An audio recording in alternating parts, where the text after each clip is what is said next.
پھر فرمایا وَلَقَدْ جَاءَكُم مُوسَىٰ بِالْبَيِّنَاتِ ثُمَّ اتَّخَذْتُمُ الْعِجْلَ مِن بَعْدِهِ وَأَنتُمْ ظَالِمُونَ، اور یقیناً موسیٰ تمہارے پاس واضح نشانیاں لے کر آئے، پھر تم نے ان کے بعد بچڑے کو معبود بنا لیا اور تم ہی ظالم ہو۔ بالبینات، موسیٰ علیہ السلام کو اللہ تعالیٰ نے بے پناہ معجزات دیے تھے، روشن دلائل دیے تھے، ان کا ہاتھ روشن ہو جاتا تھا جب وہ نکالتے تھے بغل سے، عصا سانپ بن جاتا تھا، عصا کے ذریعے پتھر سے چشمے پھوٹے، عصا کے ذریعے سمندر پہ رستہ بنا، یعنی بے شمار چیزیں تھیں جس سے ان کو پکا یقین تھا کہ اللہ کے رسول ہیں۔ اور سب سے بڑی دلیل کیا کہ ان کو سمندر پار کرا کے لے گئے تھے، فرعونیوں سے نجات دلائی تھی۔ اتنے احسانات تھے موسیٰ علیہ السلام کے بنو اسرائیل پہ، لیکن اس کے باوجود انہوں نے ان کو بہت تنگ کیا، ان کی بات مان کے نہیں دیتے تھے۔ تو اللہ تعالیٰ فرماتے ہیں موسیٰ تمہارے پاس بہت سی نشانیاں لائے تھے، پھر بھی تم نے اس کے جانے کے بعد بچڑے کو معبود بنا لی، اتنی جلدی بے وفائی کر لی کہ جس چیز کی طرح وہ تمہیں بلا رہے تھے وہ چھوڑ کے کسی اور رستے پہ چل پڑے۔ وَأَنْتُمْ ظَالِمُونَ، اور تم ظالم تھے، کیونکہ بچڑے کی عبادت کیا تھا؟ شرک، اور شرک کیا ہوتا ہے؟ سب سے بڑا ظلم، کہ اللہ کے حق میں گستاخی کی جائے۔ تو یاد رکھیے کہ جو شخص کسی محسن کا احسان نہ مانے نا، وہ ظالم ہوتا ہے، اور وہ دوسرے پر ظلم تو کر رہا ہوتا ہے لیکن دراصل اپنے آپ پر ہی کر رہا ہوتا ہے، احسان فراموشی کر کے۔ پیغمبر کے ساتھ سب سے بڑا احسان کیا ہے، یا اس کے احسان کا جواب کیا ہو سکتا ہے؟ کہ اس کی اطاعت کی جائے، اس کو فالو کیا جائے، اس کی بات مانی جائے۔ وَإِذْ أَخَذْنَا مِيثَاقَكُمْ وَرَفَعْنَا فَوْقَكُمُ الطُّورَ خُذُوا مَا آتَيْنَاكُمْ بِقُوَّةٍ وَاسْمَعُوا قَالُوا سَمِعْنَا وَعَصَيْنَا وَأُشْرِبُوا فِي قُلُوبِهِمُ الْعِجْلَ بِكُفْرِهِمْ قُلْ بِئْسَ مَا يَأْمُرُكُمْ بِهِ إِيمَانُكُمْ إِن كُنتُم مُؤْمِنِينَ۔ اور جب ہم نے تم سے پختہ عہد لیا اور کوہ طور کو تمہارے اوپر بلند کیا، یعنی پہاڑ تمہارے اوپر معلق کر کے تم سے وعدہ لیا، اور حکم دیا جو ہم نے تمہیں دیا ہے اسے مضبوطی سے پکڑ لو، یعنی جو پیغمبر تمہارے پاس لے کر آئے ہیں موسیٰ علیہ السلام تعلیمات، ان کو اب تھام لو اور سنو، یعنی جو کہا جا رہا ہے اس کو غور سے سنو۔ انہوں نے کہا ہم نے سن لیا اور ہم نے نافرمانی کی۔ صحابہ کرام میں اور موسیٰ علیہ السلام کی قوم، ان دونوں میں فرق کیا تھا؟ صحابہ نے کیا کہا؟ وقالوا سمعنا واطعنا، ہم نے سنا اور ہم نے اطاعت کی۔ انہوں نے کیا کہا؟ سمعنا وعصینا۔ اللہ اکبر، سن تو لیا لیکن یہ مان نہیں سکتے ہم، یہ ہم سے نہیں مانا جائے گا۔ ہم اپنے دلوں کا ذرا جائزہ لیں کہ جب ہم اللہ تعالیٰ کی آیات سنتے ہیں تو ہم دل ہی دل میں کیا کہہ رہے ہوتے ہیں؟ یا ہم اس پہ عمل کریں گے، یا یہ کہہ رہے ہوتے ہیں یہ تو بڑا مشکل ہے بھائی، یہ نہیں ہو سکتا، آج کے دور میں یہ کیسے ہو سکتا؟ تو ہم کس کی روش پہ چل رہے ہیں پھر؟ صراط الذین انعمت علیہم کی روش پہ جو صحابہ کرام تھے، یا مغضوب علیہم کی روش پہ؟ کتنا بھی مشکل لگے نا کوئی حکم تو کم از کم یہ کہیں یا اللہ توفیق دے دے، میرے لیے ہے مشکل پر میں پوری کوشش کروں گی اور تو میرے لیے آسان کر دے بس۔ لیکن چھوٹتے ہی یہ کہنا بھائی یہ نہیں ہو سکتا، اٹس ناٹ پاسبل، یہ نہیں ہونا چاہیے ہمارا رویہ۔ یہ بنی اسرائیل کا رویہ تھا، سن لیا اور ہم نے نافرمانی کی، اور ان کے کفر کی وجہ سے وہ اپنے دلوں میں بچڑے کی محبت پلا دیے گئے۔ یہ اللہ کے سوا کسی کی بھی محبت حد سے بڑی ہوئی ایک عذاب کی شکل ہے، عذاب کی شکل ہے، اور یہ گناہوں کے نتیجے میں آتی ہے۔ سب سے زیادہ محبت ہمیں اللہ تعالیٰ سے ہونی چاہیے، اور پھر اللہ کے بندوں سے اللہ کی خاطر ہونی چاہیے، بے لوس، بغیر کسی لالچ کے، بغیر کسی مطلب اور بغیر کسی مقصد کے۔ کہہ دیجئے کتنا برا ہے وہ کام جس کا حکم تمہارا ایمان تمہیں دیتا ہے، اگر تم مومن ہو، اگر اپنے آپ کو بڑے مومن سمجھتے ہو۔ تو یہ جو محبت اور عقیدت ہوتی ہے نا، یہ بھی پانی کی طرح ہوتی ہے جو دلوں کو پلا دی جاتی۔ پانی جیسے سیراب کر دیتا نا، پانی پی کے آپ کو پورا جسم کیا محسوس کرتا، پانی کی کمی ہو تو سارے جسم میں بے چینی ہوتی، اور جب پانی پی لیتے ہیں تو سیرابی سارے جسم میں آ جاتی۔ اسی طرح محبت جب انسان کے اندر آتی ہے نا تو وہ صرف دل کو نہیں بلکہ پورے جسم میں خوشی کی لہر دوڑ جاتی ہے۔ تو اس آیت سے یہ پتہ چلتا ہے کہ ایمان جو ہوتا ہے وہ خیر کی راہ دکھاتا ہے، ٹھیک ہے، اور ایمان کا انکار یا اللہ کی اطاعت کا انکار جو ہے وہ انسان کو شر کی طرف لے جاتا ہے۔ کیونکہ اب آپ دیکھیے انہیں کہا گیا تھا مضبوطی سے پکڑ لو جو ہم نے تمہیں دیا، تو انہوں نے نہیں پکڑا۔ یعنی جب اللہ کی کتاب سے محبت نہیں ہوئی، اللہ کے کلام سے محبت نہیں ہوئی، تو دل نے تو کہیں نہ کہیں پڑھنا ہی ہے، یہ یاد رکھیے، یہ جو دل ہے نا یہ محبت کرنے کے لیے بنا ہے. اگر صحیح جگہ نہیں محبت ہوگی نا تو کسی غلط چیز کی محبت میں مبتلا ہو جائے گا، اور پھر جس چیز سے محبت ہوگی وہی اس کو توڑے گی، وہی اس کے لیے عذاب بن جائے گی.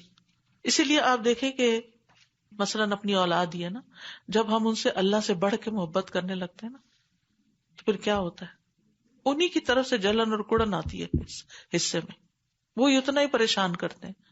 کیونکہ آپ محبت دے رہے ہوتے ہیں اور وہ رسپونڈ نہیں کر رہے ہوتے نا، پھر آپ کا دل کیا کرتا ہے، پھر آپ اتنی دکھی ہوتے ہیں کہ میں نے ان کے لیے اپنی ہر چیز قربان کر ڈالی ہے اور ان کو پرواہ ہی نہیں ہے، یہ سیدھے منہ بات بھی نہیں کرنا چاہتے.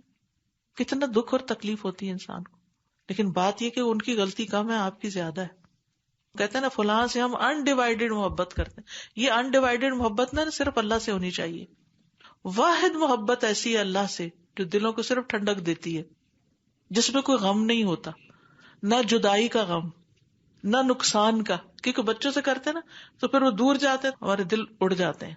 جیسے ام موسیٰ کا دل، یہ کوئی بری بات نہیں ہے، وہ قدرتی بات ہے، ایک محبت ہوتی ہے. بچے آنکھوں سے اوجھل ہوتے ہیں تو دل کو تکلیف ہوتی ہے. اور اللہ سے محبت میں تو کہیں جدائی ہے ہی نہیں. جہاں بھی ہو تو، مشرق میں ہو، مغرب میں ہو، دن ہے، رات ہے، صبح ہے، شام ہے، لوگوں کی مجلس میں ہو، اکیلے بیٹھے، ہر جگہ اس کو محسوس کر سکتے. پھر انسانوں سے محبت کرتے وہ بچھڑ جاتے ہیں، وہ مر جاتے ہیں، وہ دھوکہ دے جاتے ہیں، وہ کیا کچھ کر جاتے ہیں. لیکن اللہ سبحانہ تعالیٰ کوئی فنا نہیں ہے، ہمیشہ سے ہمیشہ رہے گا. بندے قدر نہیں کرتے، اللہ تعالیٰ قدر کرتے ہیں. جب آپ اللہ سے محبت کرتے ہیں تو پھر اللہ تعالیٰ بھی آپ سے محبت کرتا ہے، اور پھر جبریل کو بلاتا ہے اور میں فلاں سے محبت کرتا، تم بھی کرو. پھر وہ اعلان کرتے جبریل آسمان والوں پر، پھر آسمان والے اس بندے سے محبت کرتے ہیں، پھر زمین پہ وہ محبت اتار دی جاتی ہے. تو اس محبت کے فائدے ہی فائدے ہیں، لیکن وہ ہمیں کرنی نہیں آتی. سب سے زیادہ محبت جو اللہ تعالیٰ سے ہوتی ہے اس کے کلام کے ذریعے ہوتی ہے، اس کے قرآن کے ذریعے. جتنا جتنا آپ پڑھتے جاتے ہیں، جتنی جتنی خوشی آپ کو اس کے ذریعے ملتی جاتی ہے، کہ خود بخود وہ محبت دل میں جگہ بناتی جاتی ہے، اور پھر وہ ہر چیز پر حاوی ہو جاتی. یہ نہیں کہ انسانوں کی محبت ان کے لیے الگ خانہ ہے، انسانوں سے محبت ہوتی ہے، ان کی قدر بھی ہوتی ہے، ان کو مس بھی کرتے، سب کچھ ہوتا ہے، لیکن ایسی نہیں کہ وہ اگر ہمیں چھوڑ جائیں تو ہم برباد ہی ہو جائیں. لوگ کہتے ہیں نا آئی ایم ڈیوسٹیٹڈ، میں تو تباہ ہو گئی، فلاں نے میرے ساتھ یہ کر دیا. نہیں، وہ جو بھی کوئی کر جائے نا تو پھر انسان اپنے حدود کے اندر ہی رہتا ہے، کوئی فرق نہیں پڑتا. میرا اللہ ہے نا، کوئی بھی چھوڑ جائے میرا اللہ ہے نا. پھر یہ اس طرح کی چیزیں غم نہیں دیتی. انسان ہونے کے ناطے انسان کے اندر خوف بھی ہے، غم بھی ہے، سب چیز، لیکن وہ حد سے نہیں بڑھتے کہ آپ کو برباد کر کے رکھ دیں.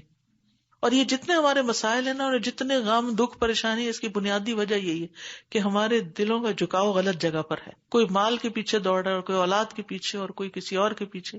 ہمیں اپنا فوکس اور قبلہ درست کرنے کی ضرورت ہے. اور یہ ہوتا کیوں ہے، غیر اللہ کی محبت اتنی آتی کیوں ہے؟ کیونکہ جب انسان اللہ کی کتاب کو چھوڑتا ہے. دیکھیں اس آیت کو بڑے غور سے پڑھنے کی ضرورت ہے. دوبارہ ترجمہ کروں گی تاکہ آپ اس کو اچھی طرح سمجھ جائیں.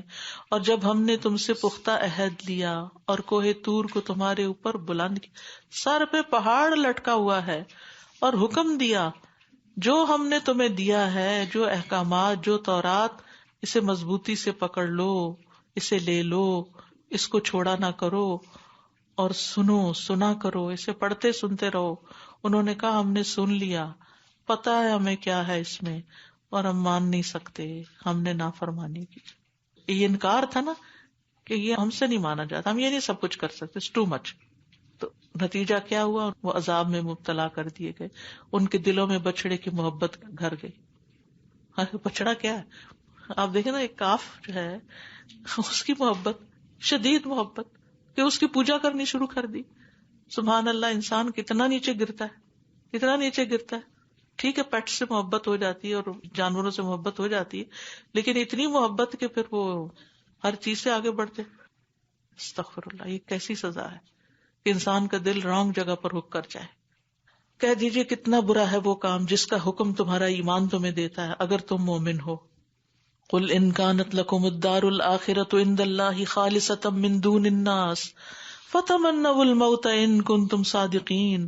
کہہ دیجئے کہ اگر اللہ کے ہاں آخرت کا گھر تمہارے ہی لیے خاص ہے باقی لوگوں کو چھوڑ کر، تو تم موت کی تمنا کرو اگر تم سچے ہو.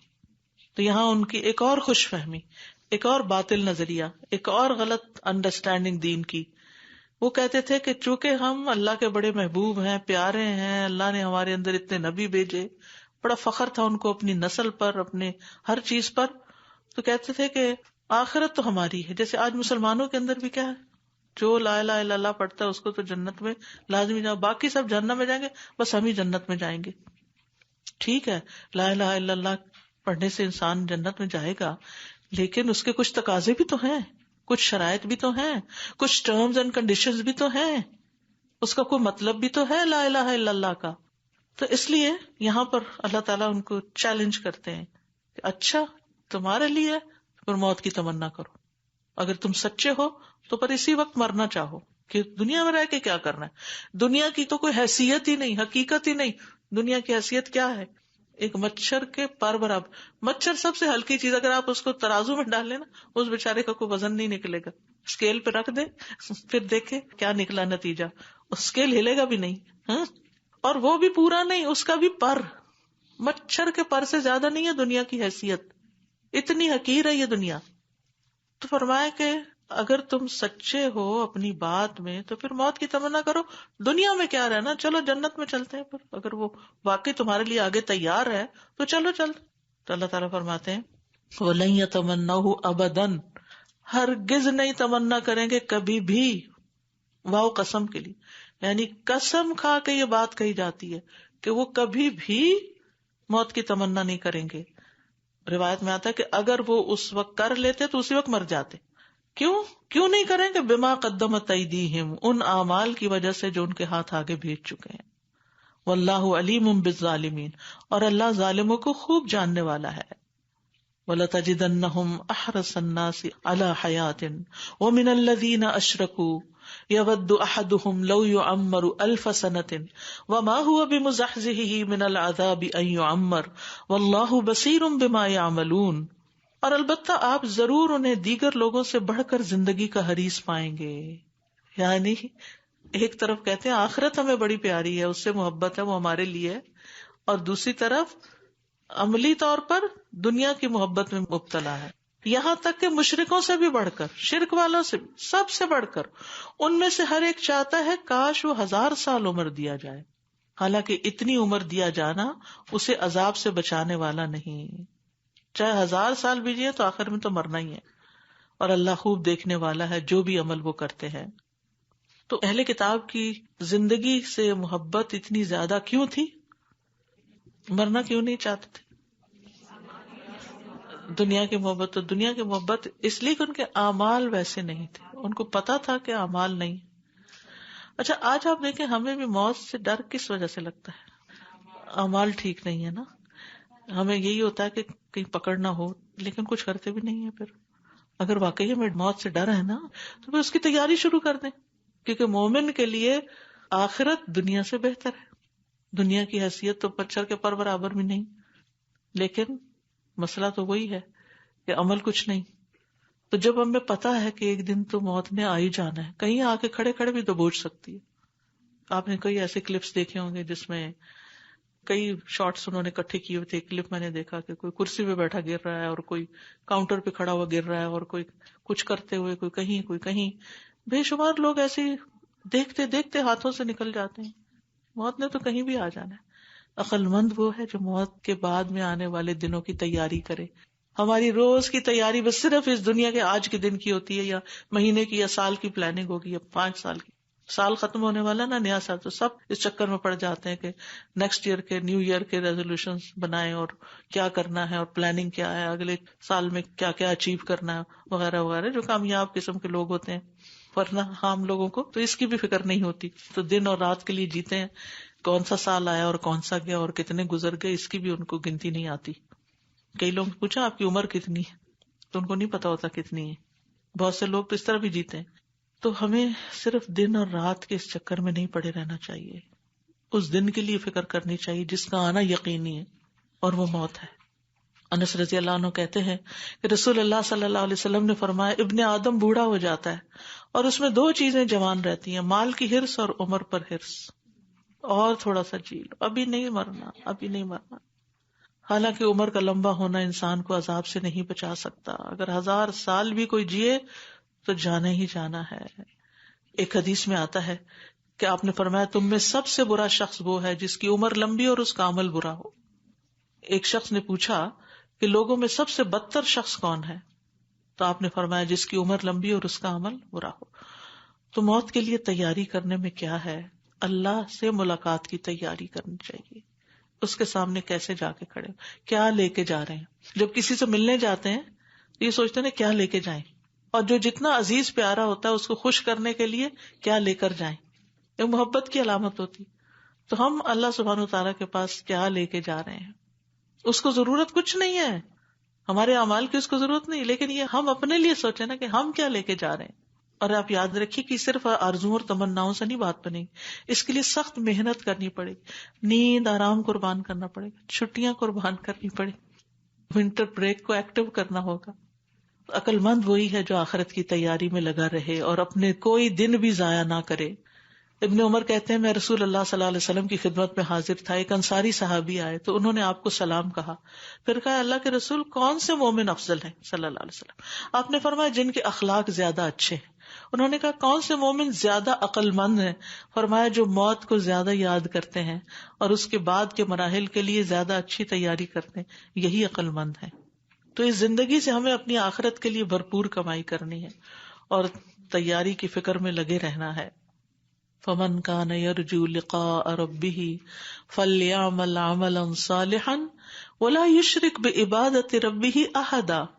جو بھی اپنے رب سے ملنے کی امید رکھتا ہے اسے چاہیے کہ نیک اعمال کرے اور اپنے رب کی عبادت میں کسی کو شریک نہ کرے، کیونکہ اگر ڈھیروں عمل بھی ہو نا اور ریاکاری کر کے لے گئے تو اللہ تعالیٰ اس کو ریجیکٹ کر دے گا، وہ قبول نہیں کرے گا. اور کسی کا تحفہ ریجیکٹ ہو جائے تو اس کو کتنی ہیوملیشن ہوتی ہے جس نے قبول نہیں کیا. قل من كان عدوا لجبريل فإنه نزله على قلبك بإذن الله مصدقا لما بين يديه وهدى وبشرى للمؤمنين. کہہ دیجئے کہ جو کوئی جبریل کا دشمن ہے تو بے شک اس نے تو اس قرآن کو اللہ کے حکم سے آپ کے دل پہ نازل کیا ہے، جو اس کی تصدیق کرنے والا ہے جو اس سے پہلے ہے، اور ایمان لانے والوں کے لیے ہدایت اور خوشخبری ہے. ابن عباس اس آیت کا پس منظر کچھ یوں بتاتے ہیں کہ یہودی رسول اللہ صلی اللہ علیہ وسلم کے پاس آئے اور کہنے لگے ہر نبی کے لیے ایک فرشتہ ہوتا ہے جو اس کے پاس وحی لے کے آتا ہے، یہ بتائیے کہ آپ کا ساتھی کون ہے، کون سا فرشتہ ہے؟ آپ نے فرمایا جبریل علیہ السلام. کہنے لگے وہی جبریل جو جنگ، لڑائی اور عذاب لے کے آتا ہے، وہ تو ہمارا دشمن ہے. اگر آپ میکائیل کا نام لیتے جو رحمت، نباتات اور بارش لے کے آتا ہے، تب تو بات بن جاتی. تو اس پر اللہ سبحانہ وتعالیٰ نے یہ آیت نازل کی کہ جو جبریل کا دشمن ہے اس کا تو کوئی قصور نہیں ہے کہ اس سے دشمنی رکھی جائے. اس نے تو آپ کو یہ قرآن اللہ کے اذن سے دیا، وہ خود سے نہیں لے کر آئے. وہ جیسے ایک اور جگہ پر بھی آتا نا کہ ہم اپنی مرضی سے نہیں اترتے، اللہ کے حکم سے ہی اترتے ہیں. کیونکہ نبی صلی اللہ علیہ وسلم نے خواہش ظاہر کی تھی کہ زیادہ آئے جبریل، تو کہا کہ ہم اپنی مرضی سے نہیں آ سکتے، اللہ کے اذن سے آتے ہیں. فَإِنَّهُ نَزَّلَهُ عَلَىٰ قَلْبِكَ بِإِذْنِ اللَّهِ مُصَدِّقًا لِمَا بَيْنَ يَدَيْهِ. اور جو لے کر آئے وہ اس چیز کی تصدیق کرنے والا ہے جو اس سے پہلے تورات، انجیل وغیرہ کی. وَهُدًى وَبُشْرَىٰ لِلْمُؤْمِنِينَ. اور ایمان لانے والوں کے لیے ہدایت اور خوشخبری لے کر آئے ہیں. تو اے یہود تمہیں کس بات پہ پریشانی ہے؟ کیوں تم نے اس سے دشمنی مول رکھی ہے؟ وہ کوئی غلط کام نہیں کر رہے، وہ جو لائے ہیں وہ تو تمہاری کتابوں کی تصدیق کر رہا ہے، وہ تو تمہارے فائدے کی چیز لائے اور تم اس سے دشمنی رکھے ہوئے. ایک یہ نا کہ آپ کسی شخص کے آنے پر اعتراض کریں کیونکہ وہ آپ کو، آپ کی بات کو، آپ کو ریجیکٹ کرنے کے لیے آ رہا ہے، یا یعنی آپ کو کوئی نقصان دینے کے لیے آ رہا ہے. وہ نقصان دینے کے لیے نہیں آ رہا، وہ تو تمہاری کتاب کی تصدیق کر رہا ہے اور تم اس سے دشمنی رکھے ہوئے ہو. تو بہرحال یہ بھی ایک بہانہ تھا بہت سے بہانوں میں. جیسے یہ کہا تھا نا کہ اگر یہ رسول ہمارے میں سے آتا تو ہم ضرور مان جاتے. تو اللہ تعالیٰ فرماتے ہیں من کان عدوا للہ وملائکتہ ورسلہ وجبریل ومیکال فإن اللہ عدو للکافرین. جو کوئی اللہ کا اور اس کے فرشتوں کا اور اس کے رسولوں کا اور جبریل کا اور میکائیل کا دشمن ہے تو بے شک اللہ ایسے کافروں کا دشمن ہے. یعنی اللہ کے محبوب سے دشمنی رکھنا دراصل اللہ سے دشمنی، اور جو اللہ سے رکھے پھر اللہ اس کا جواب کیسے دیتا ہے وہ تو ہوش ٹھکانے آ جائے.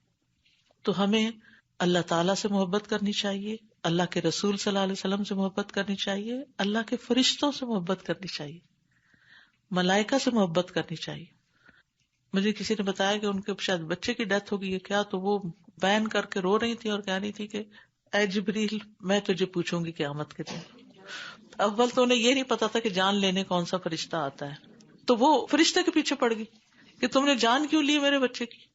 وہ اپنی مرضی سے تھوڑی لیتے ہیں، لیکن نہ سمجھی کی بات ہے نا. ہمیں یہ پتا چل گیا کہ جان لینے فرشتے آتے، بس اتنی بات پتا چل گئی، اور جب وہ لینے آئے تو ہم نے دشمنی اختیار کر لی. تو اس طرح کی ناسمجھی میں ایسی کوئی بات نہیں کرنی چاہیے. فرشتے اپنی مرضی سے کچھ نہیں کرتے، یفعلون ما یؤمرون، وہ وہی کرتے ہیں جو حکم دیے جاتے ہیں، ان کو جو ملتا ہے وہ اطاعت کرتے ہیں. یہ اصل میں ناسمجھی بھی ہے اور کچھ حماقت بھی ہے، اور اپنے آپ کو دھوکہ دینے والی بات ہے اور بہانے ڈھونڈنے والی کہ ہم اس لیے نہیں مان رہے کیونکہ وہ جو جبریل ہمارے اوپر فلاں موقع پر عذاب لے کر آیا تھا تو اب ہم تو اس سے ناراض ہیں، اور اب وہ جو بھی اچھا ہم لوگوں کی عادت عام روزمرہ زندگی میں ایسے لوگوں سے ناراضگیاں پالنے کی یہی ہوتی، یہ فلاں بندہ جس نے فلاں وقت میں میری دادی کے ساتھ یہ کیا تھا تو اب میں اس کے ساتھ یہ کروں گا. یعنی کہ خواہ مخواہ کی لڑائیاں مول لینا، یہ نہ دیکھنا کہ وہ تمہارے بھلے کی بات لے کر آیا ہے، تمہیں کوئی فائدہ دینے آیا ہے یا تمہارا کوئی نقصان کرنے آیا ہے. تو اس طرح کی ناسمجھی بھی نہیں کرنی چاہیے. اصل بات یہ کہتے ہیں نا، حجتاں ڈھیر والی بات یہ کہ بہت ساری حجتیں ہو جاتی ہیں بندے کے پاس جب وہ اصل بات نہیں ماننا چاہتا، یعنی اس کی من کی مرضی جب نہیں ہوتی. اور یاد رکھیے ایک بڑا زندگی کا اہم اصول، جس سے اللہ محبت کرتا ہے نا اس سے دشمنی بڑی نقصان دہ ہے. ابو ہریرہ رضی اللہ عنہ کہتے ہیں کہ رسول اللہ صلی اللہ علیہ وسلم نے فرمایا، بے شک اللہ تعالیٰ فرماتا ہے جس نے میرے دوست سے دشمنی کی تو میں اس سے اعلان جنگ کرتا ہوں. تو اللہ کے رسول اللہ کے دوست ہیں، ایمان والے. انما ولیکم اللہ ورسولہ والذین آمنوا، ٹھیک ہے، تمہارا دوست اللہ ہے، اس کا رسول اور ایمان والے. تو ایمان والوں سے دشمنی رکھنا اور بے وجہ ہی لوگوں سے خار رکھنا یہ درست بات نہیں ہے. اور اس طرح فرشتوں سے تو انسان کو چھوٹی چھوٹی باتوں پر دوسروں کے خلاف بغض نہیں پال لینا چاہیے اپنے اندر. اس سے اپنا ہی نقصان ہوتا ہے، کسی کو کچھ نہیں جاتا، اپنا نقصان ہوتا ہے. درگزر اور معافی زندگی کا اصول بنا لینا چاہیے. کوئی بات نہیں، اگر کسی وقت کچھ کہہ دیا، کچھ کر لیا، انسان ہے، ہم بھی ہیں، سب سے غلطی ہو جاتی ہے. پھر فرمایا وَلَقَدْ أَنزَلْنَا إِلَيْكَ آيَاتٍ بَيِّنَاتٍ وَمَا يَكْفُرُ بِهَا إِلَّا الْفَاسِقُونَ، اور یقیناً ہم نے آپ کی طرف روشن آیات نازل فرمائی ہیں اور نہیں انکار کرتے ان کا مگر جو فاسق ہیں، نافرمان ہیں. آیات بینات سے مراد قرآن کریم کی وہ آیتیں ہیں جن میں اللہ تعالیٰ نے یہود کے مخفی علوم اور اسرار اور بنی اسرائیل کے آباء و اجداد کی خبریں، تورات اور ان کی دیگر کتب سماویہ کی باتیں بیان کی جنہیں ان کے علماء کے علاوہ کوئی اور نہیں جانتا تھا، جنہیں انہوں نے پھر تبدیل کر دیا اور ان کا انکار بھی کر دیا. ان نشانیوں میں نبی صلی اللہ علیہ وسلم کی نبوت کا واضح ثبوت موجود تھا. وَكُلَّمَا عَاهَدُوا عَهْدًا نَبَذَهُ فَرِيقٌ مِّنْهُمْ بَلْ أَكْثَرُهُمْ لَا يُؤْمِنُونَ، کیا ہمیشہ ایسا ہی نہیں ہوا کہ جب بھی ان لوگوں نے کوئی پختہ عہد کیا تو ان میں سے ایک نہ ایک گروہ نے اس کو پھینک دیا، بلکہ ان کے اکثر لوگ ایمان ہی نہیں لاتے. یہاں ان کی کبھی صفت یعنی عہد شکنی کی بات کی گئی ہے کہ وہ وعدے توڑتے ہیں. یعنی یہودیوں سے نبی صلی اللہ علیہ وسلم کی مدد کرنے اور ان پر ایمان لانے کا عہد بھی لیا گیا تھا، مگر وہ اس عہد سے پھر گئے اور کہنے لگے ہم سے کوئی عہد نہیں لیا گیا، ہمیں کوئی عہد یاد نہیں. تو یہ ہے کہ کسی سے بھی کوئی عہد آپ کر لیں، چاہے دین کے معاملے میں یا دنیا کے، کوئی کمٹمنٹ کر لیں تو اس کمٹمنٹ کو پورا کرنا ضروری ہوتا ہے. اس سے صاف انکار کر دینا، جسے کہتے ہیں نا مکر جانا، یہ کوئی اچھی عادت نہیں ہوتی. اور جانتے بوجھتے ایسا کرنا یہ انسان کے لیے سخت نقصان دہ ہے.